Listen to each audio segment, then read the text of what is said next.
नमस्कार, अस्सलाम वालेकुम। Welcome back to my YouTube channel. उम्मीद करती हूँ कि आप सभी लोग अच्छे होंगे और आपकी फैमिली में भी सभी लोग बहुत अच्छे होंगे। तो फ्रेंड्स, मैं आप लोगों के लिए लेकर आई हूँ आज MC राज की एक लेटेस्ट वीडियो और वीडियो का टाइटल है innocent but imprisoned, shocking injustice. तो दोस्तों चलिए साथ में मिलकर देखते हैं इस वीडियो में कि क्या जो है इस वीडियो में बताया गया है। साल 2020 फरवरी का आखिरी हफ्ता दिल्ली की सड़कें गुस्से और अफरा तफरी से भरी हुई थी। CAA NRC के अगेंस्ट हुए प्रोटेस्ट ने नॉर्थ ईस्ट दिल्ली को दंगों की आग में झोंक दिया था। खजूरी चौक, जहां रोजमर्रा की जिंदगी की चहल पहल रहती थी, उस दिन खून और डर से सनी हुई थी और इसी चौक पर एक ऑटो ड्राइवर बब्बू की जिंदगी उस दिन खत्म हो गई। दंगाइयों ने उन्हें इतना पीटा कि उनकी सांसें थम गई। लेकिन इस त्रासदी ने सिर्फ बब्बू की जान नहीं ली, बल्कि 3 और लोगों को बेकसूर होने के बावजूद जेल की सलाखों के पीछे धकेल दिया। मोहम्मद शहाबुद्दीन, मोहम्मद मारूफ और रिजवान। इनकी ये कहानी आपको सुनना चाहिए और ये कहानी आपको बताऊं उससे पहले आपसे एक अपील है कि आप इस वीडियो को अभी लाइक कर दो। आपके सिर्फ इतना करने से इस वीडियो की रीच बढ़ेगी और ज्यादा से ज्यादा लोग इस वीडियो को देख पाएंगे। इसके अलावा अगर आपके लिए पॉसिबल हो तो हमें ज्वाइन भी करें। अब आते हैं आज की कहानी पर।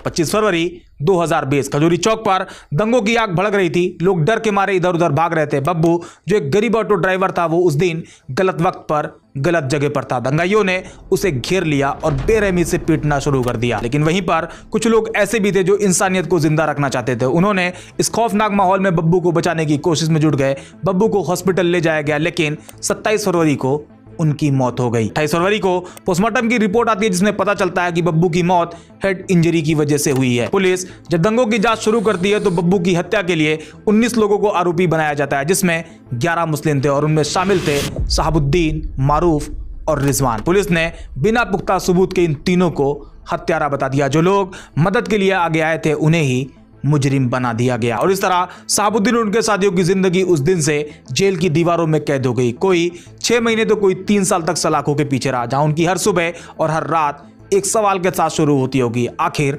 हमारा गुनाह क्या था। जैसा कि आपको बताया कि 3 लोग, जिसमें शहाबुद्दीन, मारूफ और रिजवान, जिनका नाम ऑटो ड्राइवर के मर्डर के केस में आया था, वो अब क्या कह रहे हैं और कोर्ट ने क्या कहा, यही इस वीडियो का इंटरेस्टिंग पार्ट है। पहले शहाबुद्दीन की बात करते हैं। मोहम्मद शहाबुद्दीन, जो एक नॉर्मल फैमिली से बिलोंग करते हैं, दिल्ली के खजूरी खास में अपनी मां तबस्सुम और छोटे भाई के साथ एक छोटे से कमरे में रहने वाले शहाबुद्दीन मेहनत से अपनी दुनिया चला रहे थे। शादी पार्टियों में कैटरिंग सर्विस का काम करते थे। उनकी हंसी और मेहनत से घर में रौनक रहती थी। मां तबस्सुम के लिए वो सिर्फ एक बेटा नहीं बल्कि परिवार का इकलौता सहारा था। पिता की मौत के बाद शहाबुद्दीन वो चिराग था जो उनके छोटे से घर को रोशन रखता था। लेकिन 10 मार्च 2020 को सब कुछ बदल गया। शहाबुद्दीन बताते हैं कि वो उस दिन अपने काम से लौट रहे थे। खजूरी चौक पर जैसे ही वो पहुंचे, पुलिस ने उन्हें घेर लिया। पुलिस ने उनसे उनका नाम पूछा। उसने भी बिना डरे जवाब दिया, मोहम्मद शहाबुद्दीन। और ये नाम, बस इतना ही काफी था। उसका नाम सुनते ही पुलिस वाले ने उसे पकड़ लिया। शहाबुद्दीन ने हक्का बक्का होकर पूछा, मुझे कहां ले जा रहे हो? जवाब में एक पुलिस वाले ने कहा,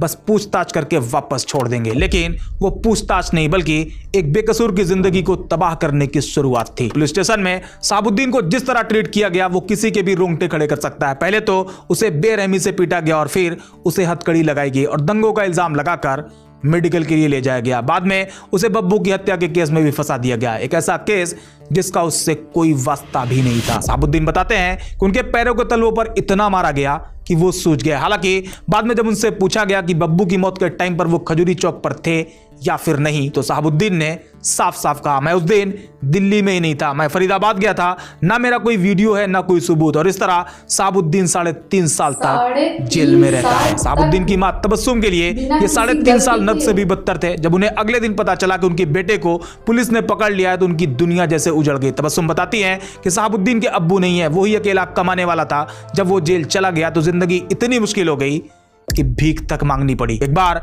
जब वो जेल में शहाबुद्दीन से मिलने गई तो पुलिस वाले ने कहा, जाओ यहां से। लेकिन तबस्सुम ने हार नहीं मानी। उन्होंने गुस्से में जवाब दिया, बिल्कुल नहीं जाऊंगी, मैं तो बच्चों को लेकर जाऊंगी, उन्हें भी आपको खिलाना पड़ेगा। तबस्सुम की ये हिम्मत और उनका ये जज्बा उस दर्द का सबूत था जो एक मां अपने बेटे के बेकसूर होने के बाद भी लगातार सह रही थी। उनकी मां कहती है, हमें खिलाने वाला ही जेल चला गया था, सब ने मदद की तब बेटा छूट पाया। अगर लोग मदद नहीं करते तो अब तक वो जेल में ही पड़ा रहता। इसी तरह मोहम्मद मारूफ की भी अपनी कहानी है। मोहम्मद मारूफ की जिंदगी मेहनत और ईमानदारी की मिसाल थी। पेशे से ड्राइवर मारूफ अपने परिवार के लिए दिन रात मेहनत करता था। उसका छोटा सा सपना था अपनों को 2 वक्त की रोटी और एक खुशहाल जिंदगी देना। खजूरी खास की तंग गलियों में उसका ऑटो चलता था और उसकी मेहनत से उसके घर में रौनक रहती थी। लेकिन 8 मार्च 2020 को उसकी जिंदगी एक पल में उजड़ गई। उस दिन मारूफ अपने ताऊ के बेटे जुबैर को इंजेक्शन लगवाने ले जा रहा था। दोनों खजूरी चौक पर ऑटो का इंतजार कर रहे थे। तभी 2 पुलिस वाले वहां आए। बिना कुछ कहे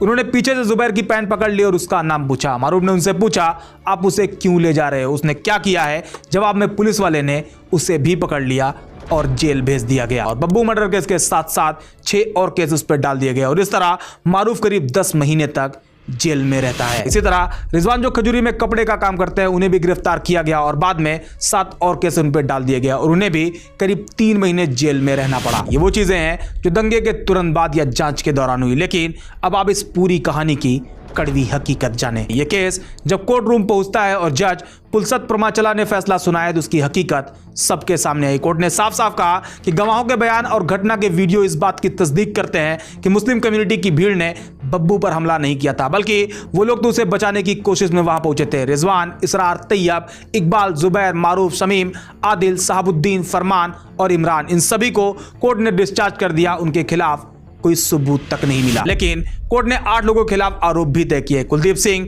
हरजीत सिंह, संदीप, राहुल, भारत भूषण, सचिन गुप्ता, सचिन रस्तोगी और धर्मेंद्र। कोर्ट ने कहा कि इन्हें अच्छी तरीके से पता था कि किसी के सिर पर डंडा से हमला करने और बेरहमी से उसे पीटने से उसकी मौत हो सकती है, इसलिए इन्हें गैर इरादतन हत्या का जिम्मेदार ठहराया गया। एक आरोपी सचिन रस्तोगी के मोबाइल फोन से पुलिस को व्हाट्सएप चैट मिली थी जिसमें वो खुलेआम कह रहा था कि बब्बू की पिटाई वाली फोटो में वो दिख रहा है। यह सबूत कोर्ट के लिए काफी था। मोहम्मद साहबुद्दीन, मारूफ और उनके जैसे बाकी बेकसूरों की कहानी दिल दहला देने वाली है। साहबुद्दीन उस दिन फरीदाबाद में नहीं था, फिर भी उसे 3.5 साल जेल में बिताने पड़े। मारूफ जो अपने ताऊ के बेटे को इंजेक्शन लगवाने ले जा रहा था, उसे 10 महीने सलाखों के पीछे काटने पड़े। इन बेकसूरों का केस चल रहा है। सीनियर वकील अब्दुल गफ्फार कहते हैं इनके खिलाफ कोई सबूत नहीं थे, फिर भी दिल्ली पुलिस ने चार्जशीट दाखिल करी। लोगों को इसलिए फंसाया गया ताकि मामले का एंगल बदला जा सके। गफ्फार दिल्ली दंगों से जुड़े करीब 100 मामले देख रहे हैं। वो कहते हैं 40 मामलों में फैसला आ चुका है और सिर्फ 1 में लोग गुनाहगार पाए गए, बाकी 39 केस में आरोपी बरी हो गए। ये आंकड़े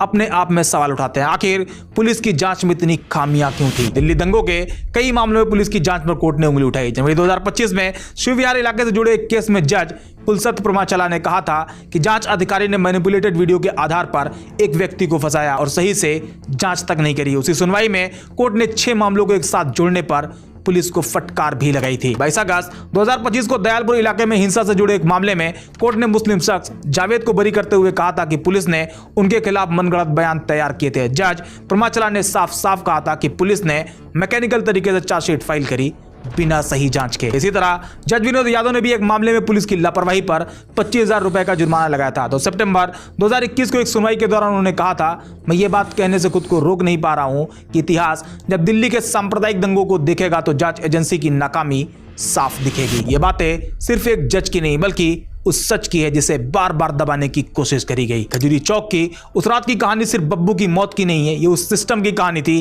जो जल्दबाजी में सच को दफन कर देता है। मोहम्मद साहबुद्दीन, मारूफ और उनके जैसे बेकसूर लोगों को जेल की सलाखों में कैद कर दिया जाता है सिर्फ इसलिए कि उनका नाम एक खास कम्युनिटी से था। उनकी माओ ने आंसुओं में रातें काटी, उनके बच्चों ने भूखे रहकर दिन गुजारे हैं। दिल्ली दंगों की यह कहानी सिर्फ खजूरी चौक की नहीं बल्कि उस सोसाइटी की भी कहानी है जो सच को देखने से पहले नफरत के चश्मे से सब कुछ देखता है। कुलदीप, हरजीत, सचिन और उनके साथियों ने एक जिंदगी छीन ली और सचिन की व्हाट्सएप चैट ने उनके गुनाह को बेपर्दा कर दिया। लेकिन साहबुद्दीन, मारूफ और बाकी बेकसूरों को सजा क्यों मिली? क्या सिर्फ इसलिए कि उनका नाम पॉलिटिकल एजेंडे की फहरिस्त में फिट बैठता था? आपको क्या लगता है?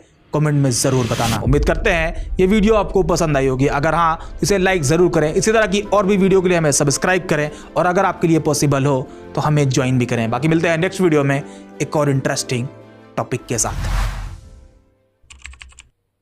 तो फ्रेंड्स, इस वीडियो में हमने इन 3 लोगों की स्टोरी को जाना, मोहम्मद मारूफ, मोहम्मद रिजवान और मोहम्मद साहबुद्दीन की स्टोरी को, कि कैसे जो है कोई गलती नहीं होने के बावजूद भी इस पे ही दंगे का आरोप लगा दिया गया और किसी को 10 महीने के लिए तो किसी को 3.5 साल के लिए जेल में डाल दिया गया। और दोस्तों, थैंक्स टू MC राज कि इन्होंने इतने अच्छे टॉपिक पे वीडियो बनाई और सच जो है सबके सामने लेकर के आए। और दोस्तों अभी ना देश का माहौल बहुत ही ख़राब हो गया है और ख़ास करके जो है इंटेंशनली मुस्लिम समुदाय को टारगेट किया जा रहा है, उन पर जुल्म किया जा रहा है। और कहीं पे भी कुछ भी होता है ना, तो सबसे पहले जो है वो मुसलमानों पे ही लोग शक करते हैं, उनको टारगेट करते हैं। तो ये बहुत दोस्तों गलत बात है और गलत चीज़ हो रही है। तो फ्रेंड्स उम्मीद करती हूँ कि आप लोगों को ये वीडियो अच्छा लगा होगा और बहुत ही अच्छे टॉपिक पे इन्होंने वीडियो बनाई। तो फिर हम जल्दी मिलेंगे एक और अच्छे से वीडियो में। बाय बाय, अल्लाह हाफिज़।